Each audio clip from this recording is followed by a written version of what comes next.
restaurant reaches out to me and they invite me in, I'll always ask if they have a budget. Welcome to Side Hustle. I'm Queen City News Chief Business Correspondent Taylor Young and host of a show that's dedicated to learning all about all the interesting ways people are making extra money on the side and how sometimes it can develop into a full-blown career. In this week, we are speaking with someone whose side gig is something that I think we can all kind of relate to in a way. We all go to a new restaurant, we have an opinion on it, maybe share those thoughts with our friends and family. Well, this week's guest, Andrew Loves, you do not only just share your thoughts with thousands of people, but you also get paid to do it. You are a food, travel, critic, content creator. Thank you so much for joining us on Side Hustle. I appreciate you having me. So I think you have probably one of the side hustles that I'm most envious about. Walk us through what you do. Ooh, okay. So I think before we go into what I do, we should chat about how it started. Let's do it. So growing up, I wanted to be a chef. Always wanted to be a chef. My parents were like, absolutely not. I found my way into the culinary world anyways. But when I learned really what I like and what I don't like about cooking, I left that world and I had a business degree to fall back on. Mm-hmm. And so I, like anyone out of college, started applying for jobs and found one randomly that resonated with me. And it had me traveling all over. But because I was a foodie, you have an expense account. It's not cheap. And it is not cheap. I would start trying different restaurants in whatever city that I was in. And so then friends and family started asking me, oh, I'm going to be in Hong Kong. I'm going to be in LA. I'm going to be in New York. Where do I need to go eat? And so I had this spreadsheet, and every single tab of the spreadsheet was a different city. And it would have the restaurant name, the price point, the cuisine type. And it got to a point I sent it out over 60 times in a single day. And it became too much. On top of my day job, I could not keep up with the demand. And so I said, you know what? You want to know where I'm eating and what my thoughts on the food are? Here's an Instagram that you can just go look at. And that's all it was ever supposed to be, was a page for friends and family to go look and see where I'm eating and what my thoughts are so they could decide if they wanted to go eat at a restaurant. So it started, I'm sure, with slow growth. And then honestly, not really. It was an instant hit. I'd say the first 3 months were slow. Yeah. Where it was just friends and family. But like COVID happened maybe 6 months after, and I moved to Charlotte right in the middle. Mm-hmm. And so all of a sudden, new audience in Charlotte. At the time, no one was really authentic. Everyone was fully paid at that time. They were going around saying everything was the best. But then you have all of these northerners coming down into Charlotte and people from California where there's incredible food out in those areas. Mm-hmm. And they'd go to these restaurants that are being hyped up and be disappointed. And I fell victim to that. I went to all of these places that people told me to go, and I was so disappointed. And so I would go in and I'd try the food. And if I was disappointed, I would say that. And I would say why. You ask for a steak medium rare and it comes out well done. Tough pill to swallow when you're used to all of these incredible food cities, and that resonated with people. And so I moved here in January 2020, and by July I had 10,000 followers. Wow. Yeah. Okay, so I'm sure a lot of people are thinking, I want to know exactly what you're doing. So we are going to actually press play on one of your best performing videos just to give you guys a sense of exactly what we're talking about. I just had the most unhinged dining experience of my life, and I cannot wait to go back. The restaurant is called Raw Lab in Charleston, South Carolina, and it's the only raw bar omakase in the world. Don't expect a white tablecloth experience, though. Eating here is more like going to a party with friends for 4 hours, where you're constantly eating and drinking and laughing, and even learning a few things. You'll enjoy oysters and caviar, you'll drink from a poron, you'll try some unique ingredients like fresh Japanese wasabi root, and one of the rarest salts in the world called asin tibuok. There's shrimp ceviche, a lobster Caesar salad, a salmon tartare, and so much more. Needless to say though, you won't be hungry by the end. But most of all, this experience is an interactive show. You will not be bored for even a minute. The night literally ends as a music circle with bongos and tambourines. So go in with an open mind, but it's fun, and I promise it's unlike any experience you've ever had before. So that looked amazing. That was you reviewing Raw Lab in Charleston, South Mhm. Carolina. This video popped off. It did. It did. Why do you think it was so successful? A few different reasons. One, they essentially built themselves for social media. So they have their lighting so perfectly dialed in. I don't want to say I didn't edit the video because you obviously have to string the clips together, but I didn't have to do any color correcting. It was just perfect. It's a very unique experience. They are, or I should say, they call themselves the only raw bar omakase in the world. Wow. Where when I say an omakase, I mean the chef is preparing the food right in front of you and serving it directly to you. It's not, I think a lot of Americans have this conception of an omakase being just a platter of food because a lot of sushi restaurants now offer omakases, but it's just 12 pieces of nigiri that comes out. That's not a traditional omakase. And so the chef took the very traditional layout and principle of an omakase, but applied it to a different type of food, if you will. And you mentioned it was almost built for Instagram. Are you finding the more you do this that restaurants are kind of catching on to that and are kind of tweaking? Usually that's a thing that's happening. Absolutely. I will say it depends on the restaurant, just because it's very expensive to build that out. Yeah. And so some people say, no, I want to cook because I want to make the best possible food. I want to make people what I make my own family. And then there's other people who say, nope, like this is a business and I know people eat with their eyes first. And so let's make the place very visually aesthetic. So that way people are attracted and want to come in and even try my food in the first place. Interesting. So it's almost like content like this is kind of shaping the way restaurants are kind of showing themselves to their customers. At least how they're being built. Yeah. So kind of walk us through. Of course, we saw a clip of what the viewer is seeing. What are you doing behind the camera besides obviously trying the food? Trying the food, but filming. So I never know how I'm going to edit it together in the end. So every single clip that you see, every, call it 1 second clip within a video, I have probably 30 clips for that. Wow. Where sometimes it's a static shot where I'm just holding the camera. Sometimes I'm zooming in. Sometimes I'm rotating side to side. Sometimes I'm closer up. Sometimes I'm further back. I don't know how to edit the video together until I'm physically editing it. So I'm just trying to capture as much content as possible during this meal. Trying the food, I'm taking notes so I can remember as I'm describing it, what were my thoughts in real time? Was the food salty? Was it this just mind-blowing experience of textures and flavors that just light your face up? Are you able to actually enjoy the food or the experience, or is it kind of like this feels like work sometimes? Oh, it's definitely work. Yeah. I think a lot of people have the notion, oh, it's so fun, you get paid to eat. No, like anything, it is a job. Work. Yeah. And so I have my meals out where I don't want to say that the camera's away. I'm always going to take at least a photo, but there's my work dinners and then there's I'm out with friends and I'm just enjoying myself. And do you, in your experience, ever find that restaurants know you're coming and they kind of want to put on a show or put their best foot forward? So how can do you know when it's authentic or not?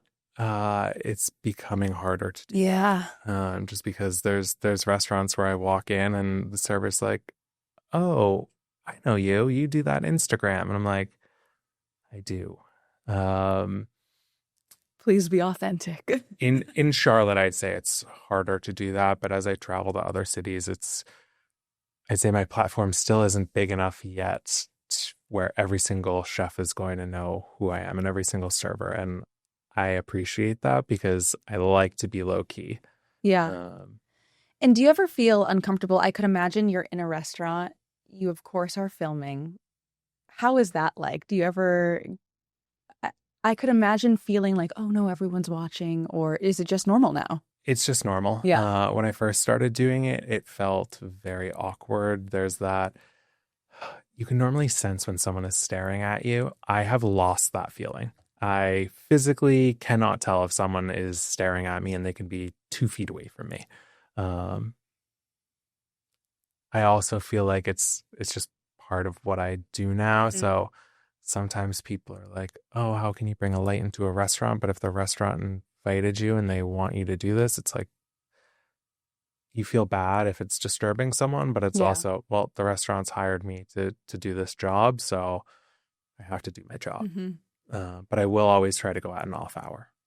All right. Well, on that note, we're going to take one quick break. We'll be right back.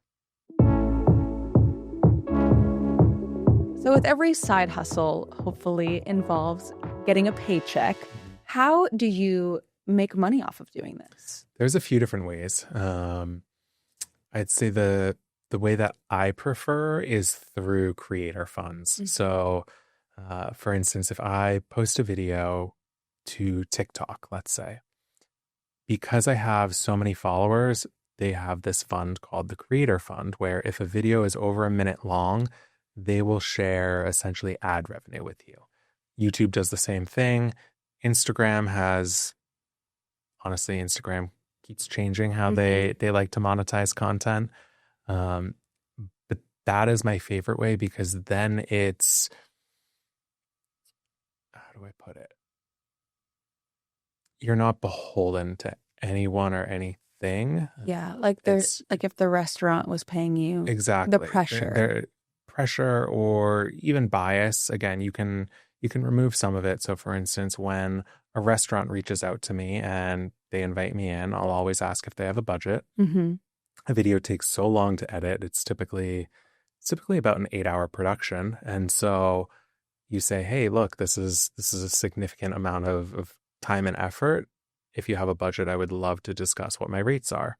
And so you'll negotiate that, but I'll always send them a contract that says, hey, look, you're getting an honest review. You do not get to dictate what I say in this video. I'm here to tell the good with the bad. Because I could imagine some restaurants could go as far as saying, I want to see the video before Oh, you 100%. post it. So you've been asked to that. All the Yeah. time. And if a restaurant wants to control the video, I'll decline the partnership, plain and simple. Have you had any restaurants back out when they read that part in the Mhm. contract? Mhm. Yes. But I actually appreciate that because they weed themselves out. Mm-hmm. So, generally speaking, if a restaurant isn't confident in the product that they're going to make, when they see that clause, they're going to pull out. It saves myself from a disappointing meal and they save themselves some negative publicity. But generally speaking, most restaurants know that I share the good and the bad and I'm honest. And so when they reach out, they already know what they're getting themselves into and they're happy with it. They want the constructive feedback because they actually want to produce what's the best possible product. Yeah. And I was going to ask, when you do kind of give maybe not the most glowing review, what kind of goes through your mind? Do you just kind of treat it as in this is what I'm here and this is what I'm doing? Or do you ever internally, Oh, I don't know. I feel bad about it. Yeah. No question. But the way that I have to rationalize it is twofold. One, the restaurant, if they've asked you to come in, they want the feedback. Um, do they want it shared publicly? Not necessarily, but it helps them improve. Two, just because I don't like something doesn't mean someone else isn't going to like it. So the example that I always use is salt. I might say, I found this very salty. A lot of people love salty things though. And so by me saying, hey, this was very salty, it helps the end consumer know, am I going to like this or not? So they have the most information to decide, is this restaurant a fit for them and their palate? And do you find too, giving honest reviews, which will sometimes not be great, Mhm. that also you gain the trust of viewers because, You of do. course, people are watching your content because they want to know the truth. Mhm. So I'm sure that plays a lot into it too. It does. It very much does. And so that was kind of my founding principle, if you will. So many people would ask me, where do I want to eat? What are my thoughts on a restaurant? Because they knew my background, they knew what my palate was. And so it started with friends and family and expanded from there.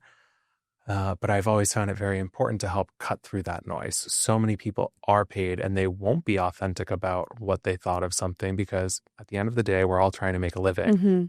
I can appreciate that.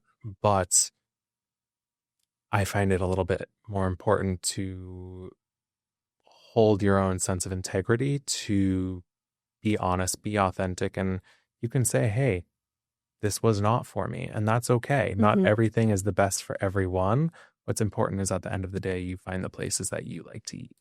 And I think in a day where everyone can really be a content creator, right? We see, influencers or travel, of course, food. What do you think made you kind of stand out in Charlotte? Because when I think of a food critic or a food content creator in Charlotte, you are the first person that comes to mind. What do you think kind of put you where you are? I think it's just the authenticity that I Yeah. had. Again, at the time, not a single content creator would say anything negative about anywhere. And so I think that's what separated me from the others.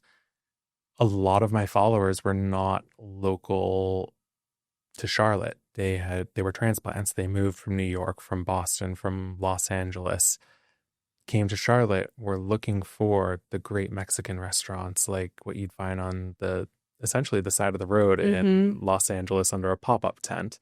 They were looking for good Greek. They were looking for an awesome steakhouse and seafood. And some of these things can be hard to find in Charlotte if you only want to stick to a 1-2 mile bubble in the South End. Yeah. Whereas if you venture out, you head to Rock Hill, you head to Gastonia, you head even to the outskirts of Noda and Eastway area, there's a lot of great food. Sure, no frills, and some people get a little sketched out by the area, Mm-hmm. especially 5-6 years ago, but the food's there. You have to seek it out. All right. Well, thank you. We're going to take one more quick break and be right back.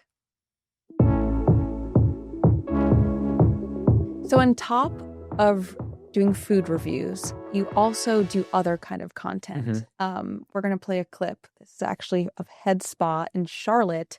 What got you to kind of branch out from the food scene? Honestly, you gain a lot of weight eating out constantly. And so I was like, how do I balance this? I need to diversify. But also you meet a lot of people doing this and you get other businesses reaching out. And so in the case of the Head Spa Sanctuary, head spas were starting to trend. Mm-hmm.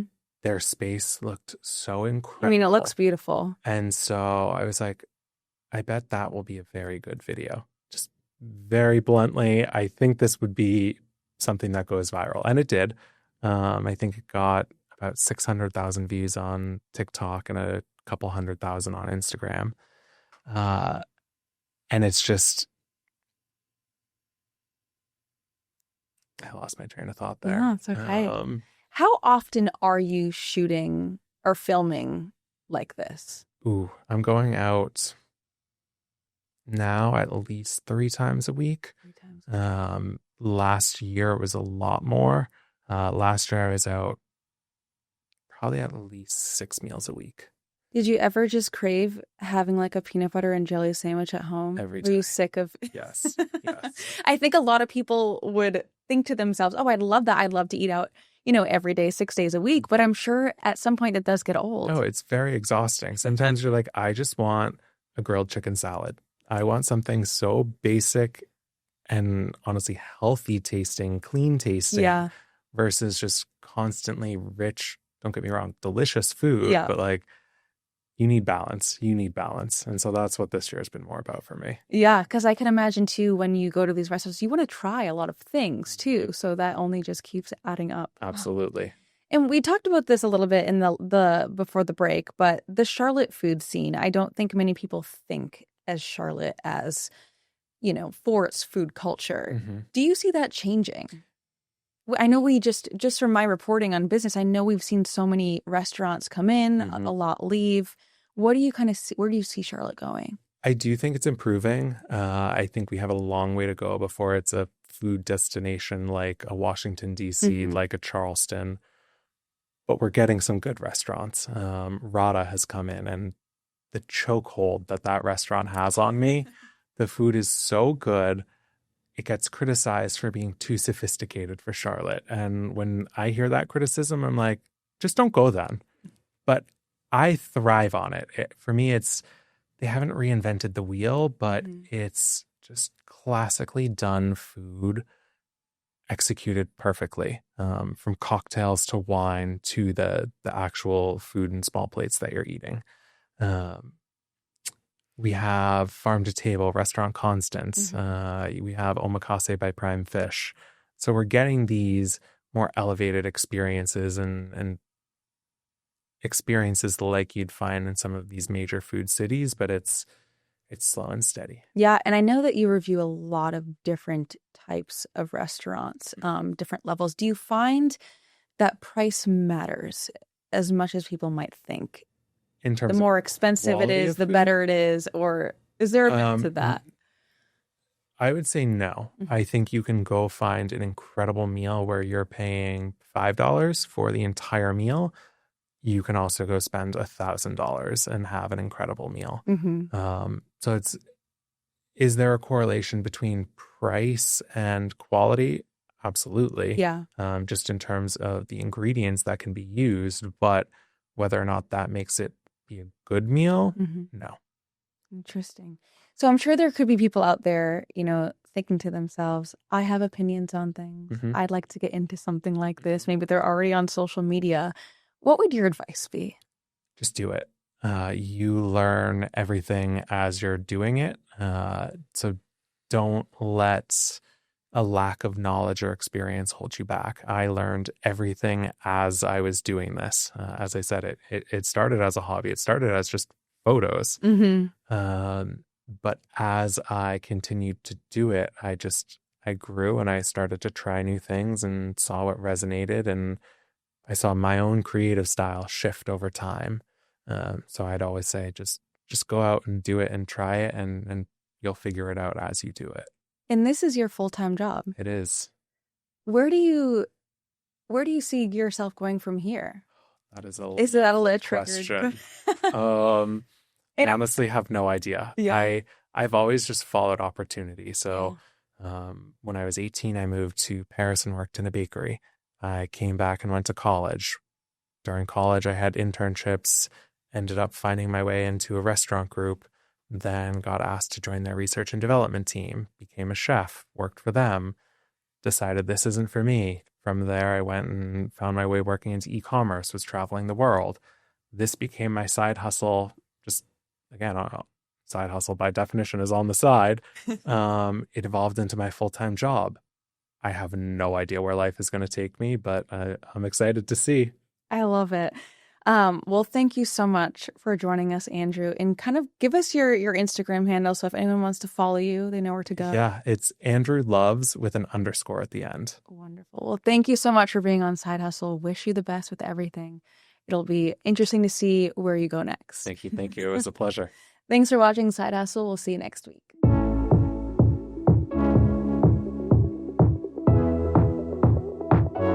Queen City News Plus. Just search Queen City News on your smart TV's app store.